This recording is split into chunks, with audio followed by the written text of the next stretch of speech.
Today, we are going to show you how to turn this old slab into a golf table just like this. We also made a few mistakes that will teach you how to avoid.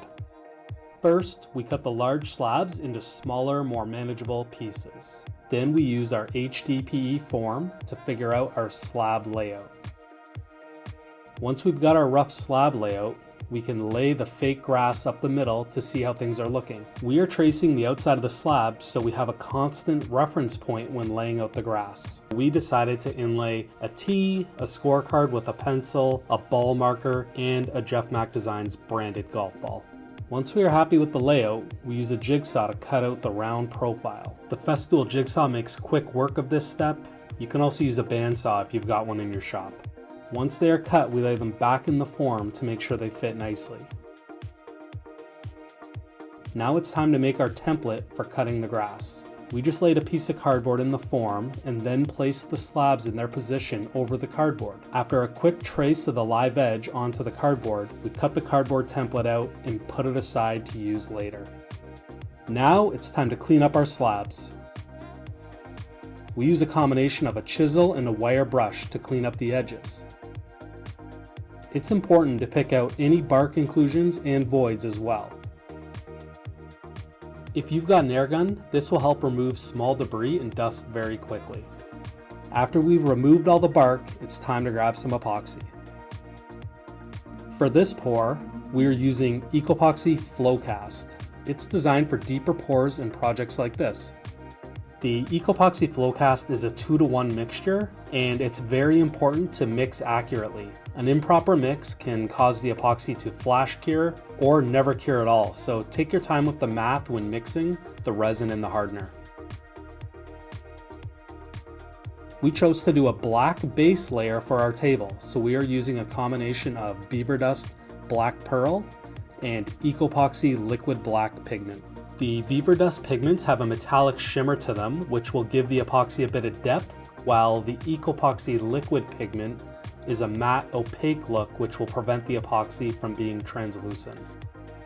It's important to thoroughly mix the epoxy and pigments, and always scrape the sides of your bucket with your mixing paddle or stick. One of our favorite things to do with the beaver dust pigments is mix colors together to create one-of-a-kind combinations. After the pigment is thoroughly mixed, we place the entire bucket into the vacuum chamber for about 10 minutes to remove all the bubbles from the epoxy. This step isn't critical for a pigmented pour, but we have the chamber, so we decided to use it. You are probably wondering where the slabs are. Because we are pouring a black base layer, we decided to pour the epoxy and then place and clamp the slabs in to make sure the epoxy was evenly spread on the bottom of the table. However, this method led to our first mistake. We poured too much epoxy for the base layer. We were hoping for a 1/4 inch thick base layer, but we miscalculated how much epoxy we needed, and we ended up with a 3/4 inch thick base layer after the slabs were in the form. Next time, we will calculate how much epoxy is needed for the 1/4 inch deep pour and let that base layer cure before placing the slabs. The main problem here is that there wasn't enough slab thickness left for the grass, the golf items, and the clear pour on top. Anyways, the show must go on. Now that the epoxy is cured, we test fit and adjust our template one last time before cutting the grass. The bottom of the grass is thick rubber, so we use an X-Acto knife because it's the easiest way to cut it. After the fake grass is cut, it's important to test fit and make small adjustments where necessary. At this stage, we noticed that the grass was going to be too long for the clear pour to fully cover the grass, so we decided to give it a little haircut. We used compressed air to remove all the clippings. Once we were happy with the new height of the grass, it was time to cut out the hole. The official golf hole size is 4¼ inch diameter, and we happen to have a roll of tape that was exactly that, so we used it as a reference to cut the hole. Next up, it was time to prep the ball. We decided to sand a bit off the bottom of the ball so that it would sit lower for the visual of the ball being in the hole. We used a black silicone to hold the turf in place. You can also use a clear or white silicone, but we figured the black would be more forgiving since the base layer of epoxy was black.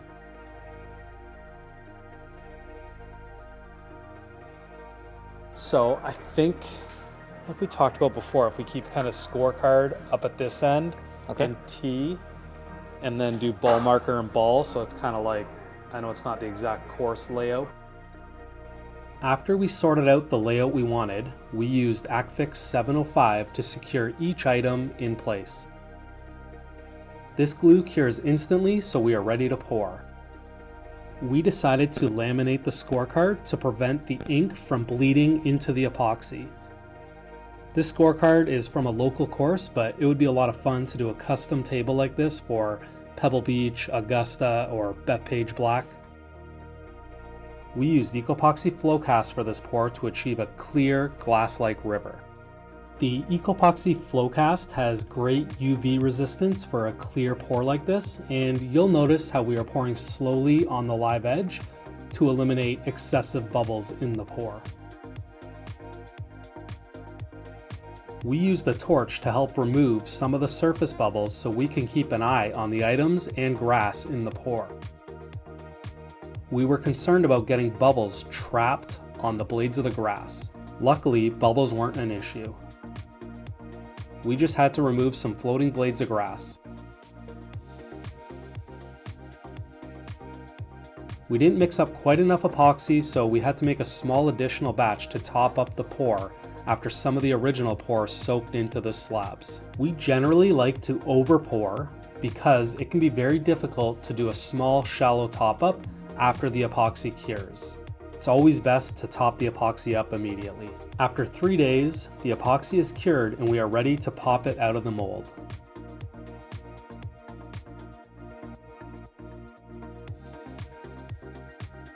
We used our CanCam CNC to flatten and trim our piece to its final size. It's important to make sure your piece doesn't move when trimming to final size. After trimming the piece to its final dimension, we noticed our second mistake. When we cut our grass, we only trimmed it a 1/4 inch shorter than the finished diameter of the piece. We ended up exposing the rubber base layer on the edge of the table when the CNC cut it to size. What we should have done was cut it about a 1/2 inch shorter on each end to allow for the CNC to cut the diameter without making any contact with the rubber base layer of the grass. It would have created a cleaner edge detail. Luckily, it still looked good even with this minor flaw. On to one of the most important steps, sanding and polishing. We started by sanding at 60 grit and worked our way up to 220 grit for the wood and epoxy portion of the tabletop. We quickly added our edge detail and we just went with a simple 1/4 inch roundover for this one. Then we carried on to 3000 grit on the epoxy section where we finished the sanding process with a wet sand.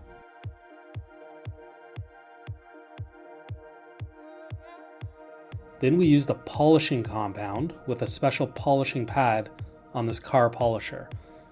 You want to take your time with the polishing process and make sure you are working in a well-lit area.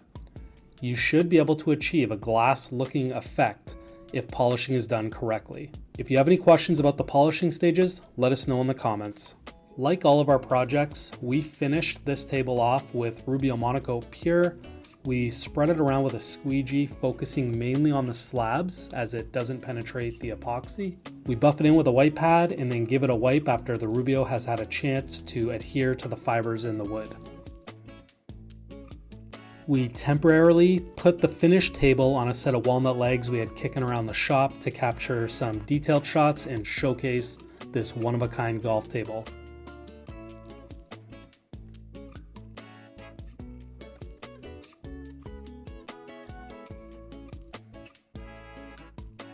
Which pro golfer should we hit up to make one of these for? Let us know in the comments and hit that subscribe button.